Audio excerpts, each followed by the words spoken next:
In these modern times, people have lost the sense of auspiciousness.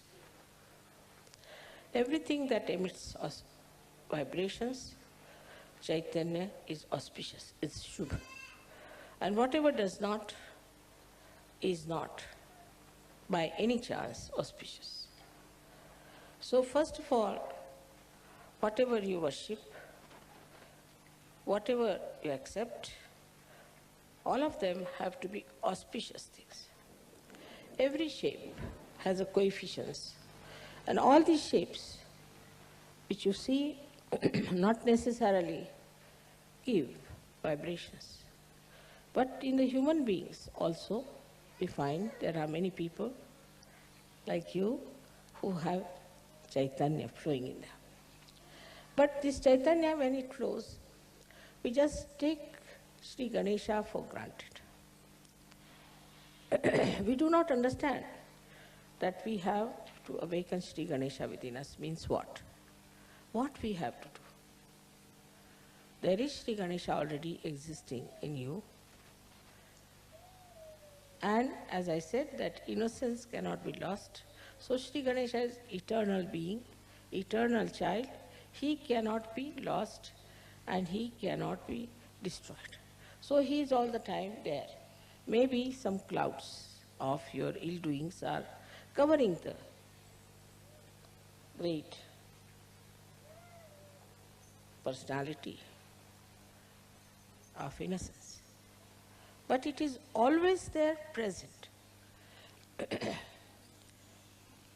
So now, what should we do to keep this Ganesha all the time shining within us is to first remember that you were made in the same pattern as Sri Ganesha.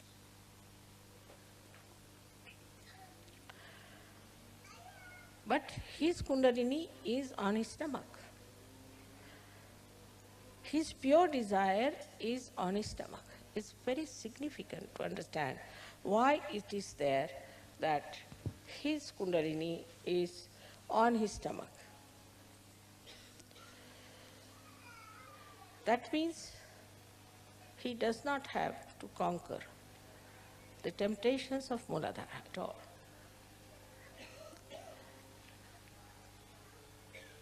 But he has his Kundalini on his stomach. That means he is also beyond the temptations of food, of power, or anything. Because his stomach represents absolute abandonment, absolute freedom.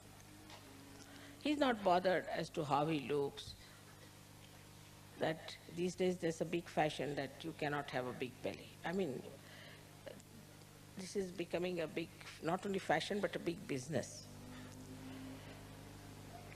But as age grows, you have to have. Even small children have that, and they look so sweet. Those people who are very thin must understand that they might be getting some prizes in the maybe beauty contest or something, but they do not have that majesty, that royalty, that dignity in them as they should have. So Sri Ganesha accepts everything. He has a head with a trunk. He accepts it. Of course, it's important, he should have that, because head of the elephant suggests that he's not like a human being who develops ego, superego conditionings, but he is just all the time one with the divine. He accepts his body, he accepts his head, he accepts his ears, he accepts everything that he is made of. He doesn't aspire to something. Some entrepreneurs put some ideas and he won't go run after them. He won't try to change himself. He won't try to create that fashion and all that. He is what he is.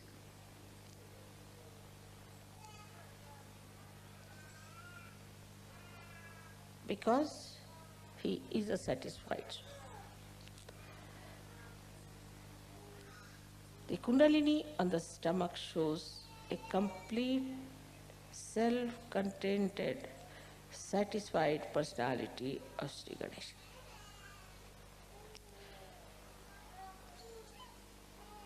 When you have all the powers within you,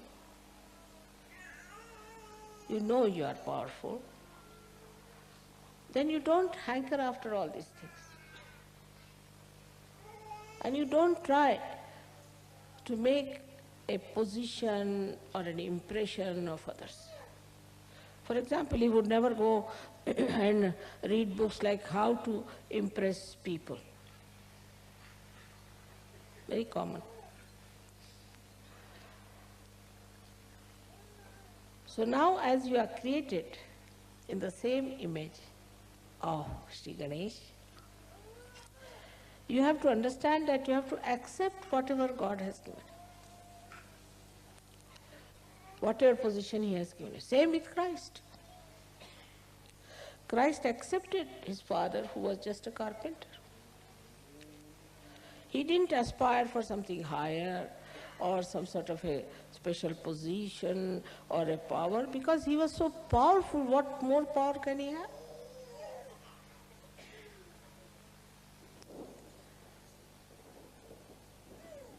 Though people mocked at him and laughed at him and could not accept what he was saying.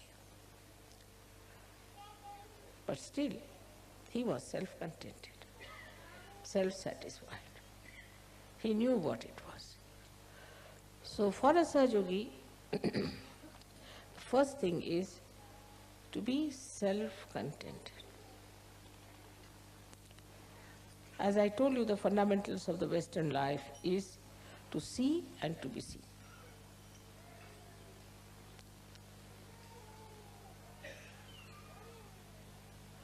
Both things were missing completely in the incarnation of Sri Ganesha.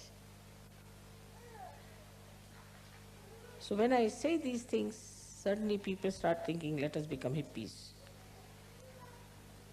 Or let them become punks, let us become this, let us become that.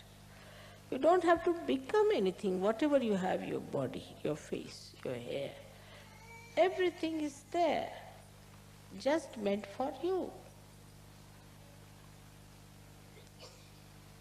You don't have to change anything outwardly. Because inside is complete Chaitanya. Sri Ganesha never tried to change himself,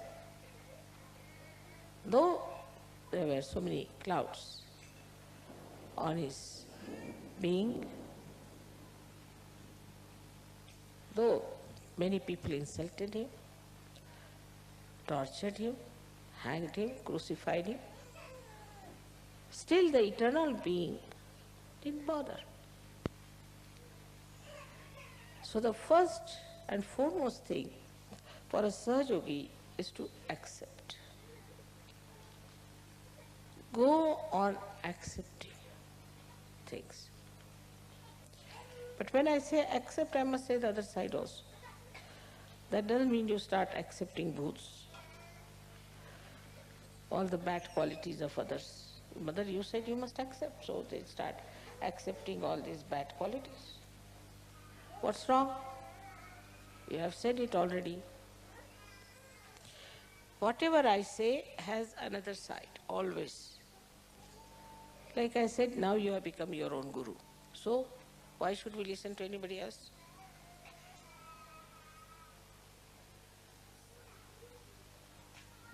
Like this, see, we go on diverting ourselves, deviating ourselves from reality just to cheat ourselves. And this comes because we have no wisdom. We have no wisdom because we do not know what is for our benevolence, what is for our good, what we should do for our good, and even if we know, we don't want to do it. So what we lack is wisdom. Now it's a vicious circle, I must say, that Ganesha is to be awakened to give you wisdom. He is the giver of wisdom. He is the giver of wisdom. And he has to give you the wisdom. He is to be awakened. But you are not wise because he is not awakened. It's a very vicious circle. How to make this vicious circle break? That let my wisdom shine in my attention. Let Sri Ganesha throw his light in my attention. Mentally, you people are very alert, no doubt. And you can always cheat yourself nicely. That's the point where you could see yourself, introspection, which I have seen among Russians. Just introspect. Why do I do like that? Why cannot I meditate? Am I going to miss out? Why cannot not do something that is good for me? Introspection is the only way you can see yourself, how far you are from Sri Ganesha. Even I have seen when I say something in general, people always, the mind is very clever, thinks that I am talking about somebody else, not about them. It's a convex mind, convex, which never receives anything inside itself because there is no wisdom. If you are wise, then not only that you will accept, but you will understand, and it will penetrate into your attention through your central nervous system. You just know that this is it.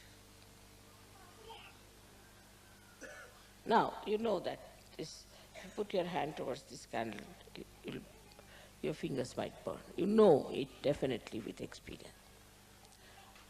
And you won't do that.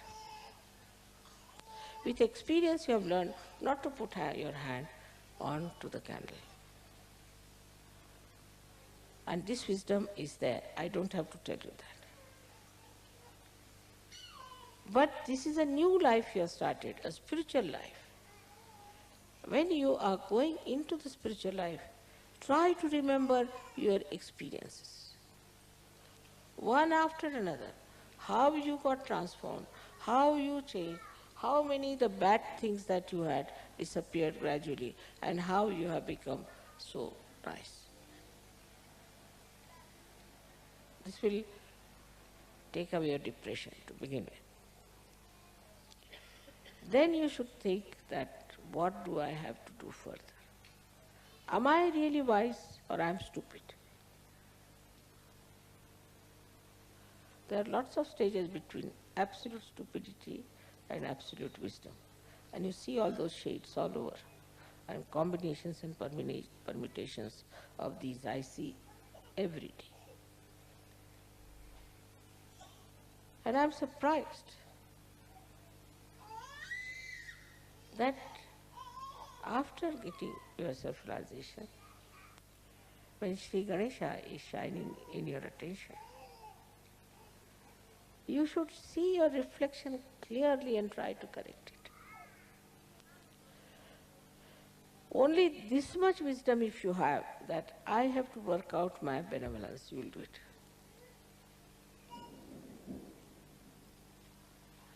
I know of somebody who could never get up in the morning, say for example. But one day I saw him ready at about 6 o'clock in the morning. I was surprised how this gentleman who has no self-discipline has suddenly got up at 6 o'clock and ready to go somewhere. I said, where are you going? You don't know? I said, what? I have got a job now and I have to be present by 8 o'clock and it will take 2 hours to reach that place. Also, I'm keeping some margin, so I have to leave now. I can't talk to you even. Quite alert, awake.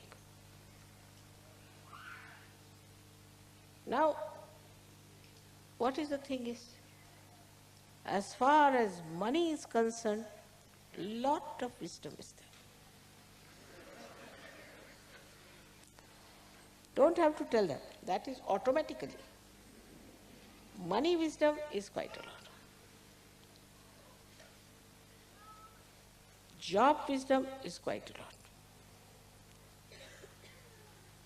Because these things means prestige in the society.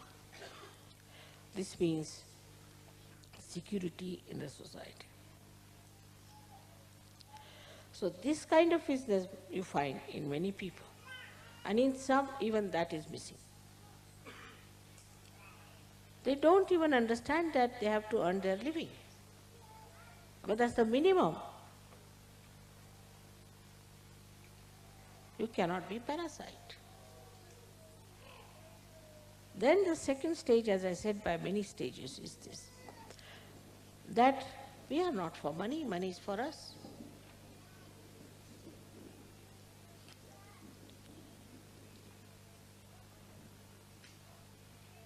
The attention, if it is on your spirit, on the Ganesha principle,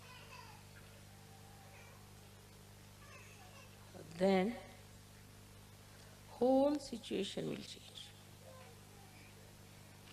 Your priorities will change.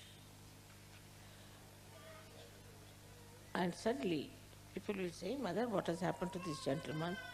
He was a stupid fool, now he's become such a wise person.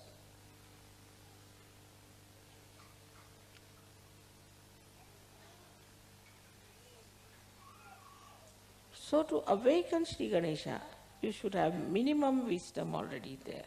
I mean, even if that is not there, how can you work it out? It's not meant for stupid people, moodas, not meant for mood.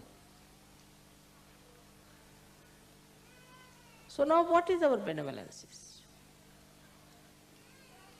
Let us see. Is it money? No.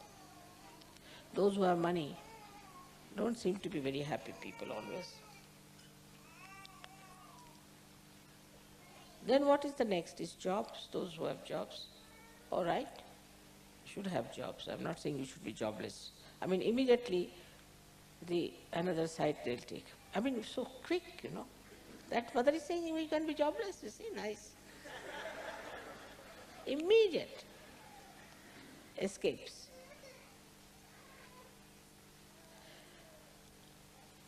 Now then the power. You want to have political power, social power, this power, that power, is absolutely a joyless pursuit. You go and see those people who are supposed to be powerful, so-called. Halfway they are towards self, 1 foot there and 1 foot here, and about to be gulped down by the crocodiles. You can see it clearly. Especially in this Kali Yuga, it's so obvious, so clear-cut. We don't want to be like them, we want to be like Sri Ganesh.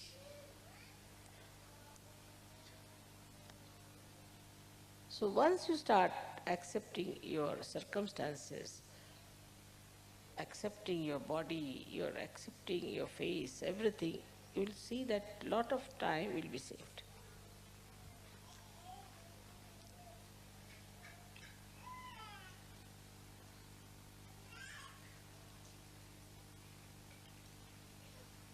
Another problem that faces us is planning.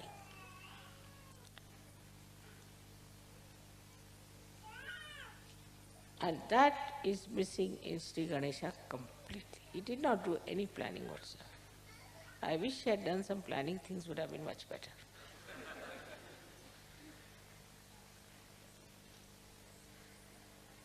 He doesn't believe in planning because he's so powerful. Whatever he wants, he can get it done. You want the sun, all right, the sun is there. You want the moon, moon is there. You want the stars, stars is there.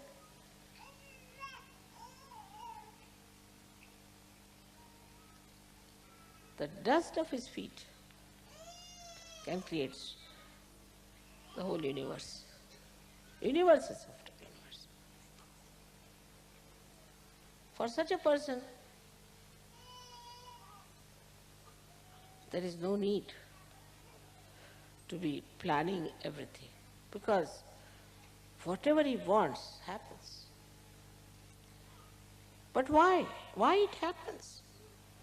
Why he has this power? Because he's in that state. Are you in that state?